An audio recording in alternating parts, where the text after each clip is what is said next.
এখন আর meat box খাওয়ার জন্য রেস্টুরেন্টে যাওয়ার কোনোই প্রয়োজন নেই। এত মজাদার ইয়াম্মি একটা মিট বক্স যদি ঘরেই তৈরি করে নেওয়া যায় তাহলে রেস্টুরেন্টে যাওয়ার কি প্রয়োজন বলুন তো। আসসালামু আলাইকুম everyone, welcome back to my channel রমণীর কুকিং লাইফ। আজকের পর্বে তৈরি করে দেখাবো একদম রেস্টুরেন্ট স্টাইলে খুবই মজাদার একটা মিট বক্স। এই মিট বক্সটা কিন্তু খুবই সহজে এবং খুবই অল্প খরচে ঘরেই তৈরি করে নেওয়া যায়। একবার যদি এই মিট বক্সটা বাড়িতে তৈরি করে খান তাহলে আর কখনোই রেস্টুরেন্ট থেকে এত টাকা খরচ করে কিনে খেতে চাইবেন না। আশা করি আজকের রেসিপিটা আপনাদের সকলেরই খুবই পছন্দ হবে। আর রেসিপিটা পছন্দ হলে ভিডিওতে একটি লাইক দিয়ে চ্যানেলটি সাবস্ক্রাইব করতে ভুলবেন না। চলুন তাহলে শুরু করা যাক। প্রথমে মিট বক্স তৈরি করার জন্য কিছু উপকরণ আমি আগে থেকে কেটে রেখেছি। উপকরণগুলো আপনাদের দেখিয়ে দিচ্ছি। প্রথমে এখানে নিয়েছি আমি আলুগুলো খোসা ছাড়িয়ে আমি ফিঙ্গার শেপ করে কেটে নিয়েছি। এগুলো দিয়ে আমি ফ্রেঞ্চ ফ্রাই তৈরি করব।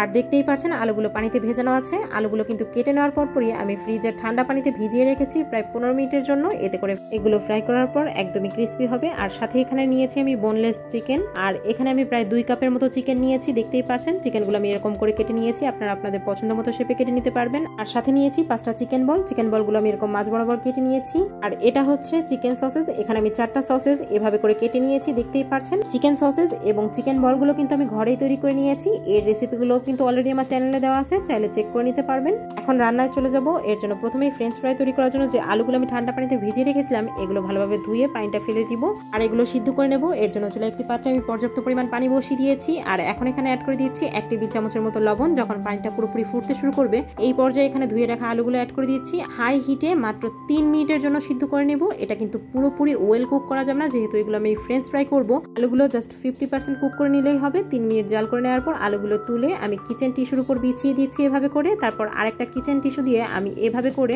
এক্সট্রা পানিটা একটু মুছে নিচ্ছি।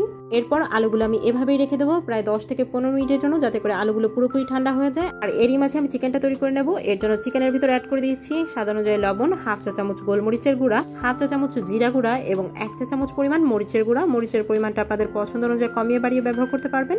অ্যাড করে দিচ্ছি 1 চা চামচ পরিমাণ আদা রসুন বাটা। এখন সবকিছু একসাথে একটু ভালোভাবে মেখে নিচ্ছি। আর মেখে নেওয়া হয়ে গেলে এখানে আমি 1.5 টেবিল চামচ পরিমাণ কর্নফ্লাওয়ার অ্যাড করে দিচ্ছি।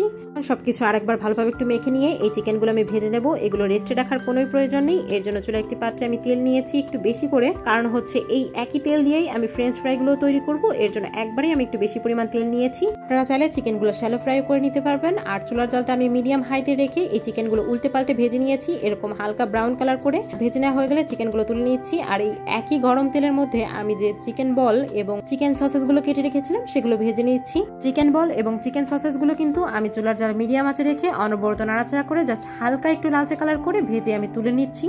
এরই মাঝে কিন্তু ফ্রেঞ্চ ফ্রাইয়ের যে আলুগুলো আমি ঠান্ডা হওয়ার জন্য রেখেছিলাম সেগুলো কিন্তু পুরোপুরি ঠান্ডা হয়ে গিয়েছে। এখন এগুলো এই একই গরম তেলের মধ্যে আমি ভেজে নিচ্ছি। আর আজকের ফ্রেঞ্চ ফ্রাইগুলো কিন্তু আমি ডাবল ফ্রাই করব না, আমি একবারেই জাস্ট ভেজে নেব। এর জন্য চুলার জালটা আমি মিডিয়াম আঁচে রেখেছি। কিছুক্ষণ পর পর আমি আলতো হাতে একটু নাড়াচাড়া করে দিচ্ছি। আর যখন এই ফ্রেঞ্চ ফ্রাইগুলো একদম ক্রিস্পি এবং হালকা গোল্ডেন ব্রাউন কালার হয়ে যাবে সেই পর্যায়ে এগুলো আমি তুলে নিচ্ছি।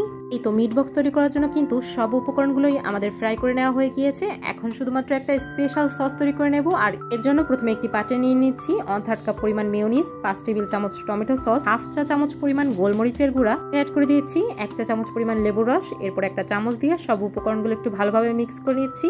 আর এটা মিক্স করে নিলেই কিন্তু আমাদের স্পেশাল সসটা তৈরি হয়ে যাবে। আর এই সসটার কারণে কিন্তু মিট বক্সের টেস্টটা ডাবল হয়ে যায়। এখন আর কোনোই এক্সট্রা কাজ নেই, শুধুমাত্র একটা পাত্রে ভেজে নেওয়া উপকরণগুলো অ্যাড করে দিচ্ছি। আর সাথে এখানে অ্যাড করে দিচ্ছি যে স্পেশাল সসটা তৈরি করেছিলাম সেটা। এখন একটা চামচ দিয়ে সবকিছু একসাথে ভালোভাবে মিক্স করে নিয়ে এটা আমি পরিবেশন করব। আপনারা চাইলে কিন্তু এটা মিক্স না করে লেয়ারিং করেও পরিবেশন করতে পারবেন, অর্থাৎ ভেজে নেওয়া উপকরণ এর উপরে একটা সসের লেয়ার এভাবে করে লেয়ারিং করে এটা পরিবেশন করতে পারবেন। ভিডিওর সৌন্দর্যের জন্য আমি এরকম একটা মিট বক্সে এটা পরিবেশন করছি। আপনারা চাইলে কিন্তু যে কোনো সিরামিক্সের বলেও পরিবেশন করতে পারবেন। ডেকোরেশনের জন্য এখানে আমি উপর দিয়ে আরেকটু এক্সট্রা সস এবং টমেটো সস দিয়ে দিচ্ছি। তো মিট বক্সটা কিন্তু এখন পুরোপুরি রেডি। আর দেখতেই তো পারছেন ভিউয়ার্স এই মিট বক্সটা দেখতে কতটা লোভনীয় লাগছে, দেখেই যেন জিভে জল চলে আসছে। আর এই মিট বক্সের টেস্টের কথা যদি বলি এক কথায় অসাধারণ। ট্রাস্ট মি ভিউয়ার্স, এই মিট বক্সটা কোনো অংশেই রেস্টুরেন্ট থেকে কম না। এবার হলো এই রেসিপির সব টিপসগুলো ফলো করে মিট বক্সটা বাড়িতে ট্রাই করে দেখতে পারেন। আশা করি আপনাদের খুবই পছন্দ হবে। আর বাড়িতে ট্রাই করলে আমাকে কমেন্টে জানাতে ভুলবেন না, কেননা আপনাদের সাপোর্টই আমাকে আরো বেশি উৎসাহ যোগায়। আবার দেখা হবে নতুন কোনো রেসিপি নিয়ে নতুন কোনো ভিডিওতে। আল্লাহ হাফেজ।